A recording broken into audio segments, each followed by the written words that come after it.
ಒಂದ್ ಹೆಣ್ಣಿಗೆ ಅಪ್ಪ ಅಮ್ಮನ ಪ್ರೀತಿ ಕಡಿಮೆ ಆದ್ರೂ ನೋವು ಸಹಿಸ್ಕೋತಾಳೆ. ಆದ್ರೆ ತಾನ್ ಕಟ್ಕೊಂಡಿರೋ ಗಂಡನ ಪ್ರೀತಿಯಲ್ಲಿ ವ್ಯತ್ಯಾಸ ಆದ್ರೆ ಸಹಿಸ್ಕೊಳಕ್ ಸಾಧ್ಯನೇ ಇಲ್ಲ. ನಿಜ ಅಲ್ವಾ? ಕಾಮೆಂಟ್ ಮಾಡಿ, ನಿಮ್ಮ ಸ್ನೇಹಿತರಿಗೆ ಶೇರ್ ಮಾಡಿ.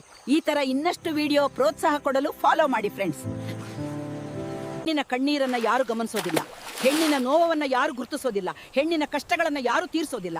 ಆದ್ರೆ ಹೆಣ್ಣಿನ ತಪ್ಪಗಳನ್ನ ಹುಡುಕೋದ್ರಲ್ಲಿ ಮಾತ್ರ ನಾ ಮುಂದೆ ನೀ ಮುಂದೆ ಅಂತ ತುಂಬಾ ಜನ ಬರ್ತಾರೆ. ಇದು ಹೆಣ್ಣಿನ ಜೀವನ. ಈಗ್ಲಾದ್ರೂ ಅರ್ಥ ಮಾಡ್ಕೊಳ್ಳಿ ಹೆಣ್ಣಿನ ಕಷ್ಟನ. ತವ್ರ ಮನೆಯಿಂದ ಬಂಗಾರ ತಾರೋ ಹೆಣ್ಣಿಗಿಂತ ಸಂಸ್ಕಾರ ತಾರೋ ಹೆಣ್ಣಿಗೆ ಬೆಲೆ ಕೊಡ್ರಿ. ಯಾಕಂದ್ರೆ ಬಂಗಾರಕ್ಕೆ ಬೆಲೆ ಕಟ್ಬೋದು, ಸಂಸ್ಕಾರಕ್ಕಲ್ಲ. ನನ್ನ ಮಾತು ಇಷ್ಟ ಆದರೆ 5 ಜನಕ್ಕೆ ಶೇರ್ ಮಾಡಿರಿ, ಫ್ರೆಂಡ್ಸ್ ಹಂಗೆ ಲೈಕ್ ಮಾಡಿರಿ, ಫಾಲೋ ಮಾಡೋದು ಮರಿಬೇಡ.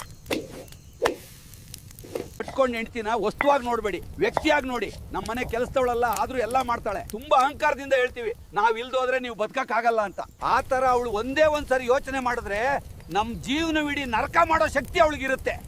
ಏನಂತೀರಾ? ಕಾಮೆಂಟ್ ಮಾಡಿ. ಹೆಂಡತಿ ಅಂದ್ರೆ ಹೇಗಿರ್ಬೇಕು ಗೊತ್ತಾ? ಗಂಡ ಬೈದ ಒಡ್ದ ಅಂತ ತವ್ರ ಮನೆಗೆ ಹೋಗ್ಬಾರ್ದು.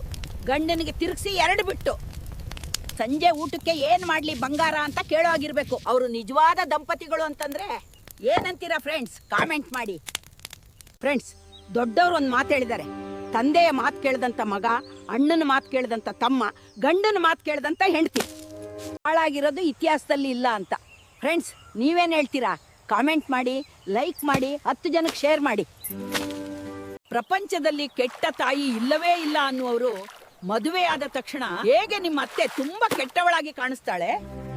ಹೆಣ್ಣು ಮಕ್ಳಿಗಷ್ಟೇ ತಾಯಿ ಅನ್ನೋ ಪ್ರೀತಿ ಅಲ್ಲ, ಗಂಡು ಮಕ್ಳಿಗೂ ತಾಯಿ ಅನ್ನೋ ಪ್ರೀತಿ ಇರುತ್ತಲ್ವಾ? ಕಮೆಂಟ್ ಮಾಡಿ, ಶೇರ್ ಮಾಡಿ. ಗಂಡನಿಗೆ ಜವಾಬ್ದಾರಿಗಳು ಹೆಚ್ಚಾದ್ಮೇಲೆ ಹೆಂಡತಿಗೆ ಈ ತರ ಅನ್ಸೋದು ಸಹಜ. ನಮ್ಮೇಲೆ ಪ್ರೀತಿ ಕಮ್ಮಿ ಆಯ್ತು ಅಂತ ನಿಮ್ಮೇಲೆ ಪ್ರೀತಿ ಯಾವತ್ತೂ ಕಮ್ಮಿ ಆಗಲ್ಲ.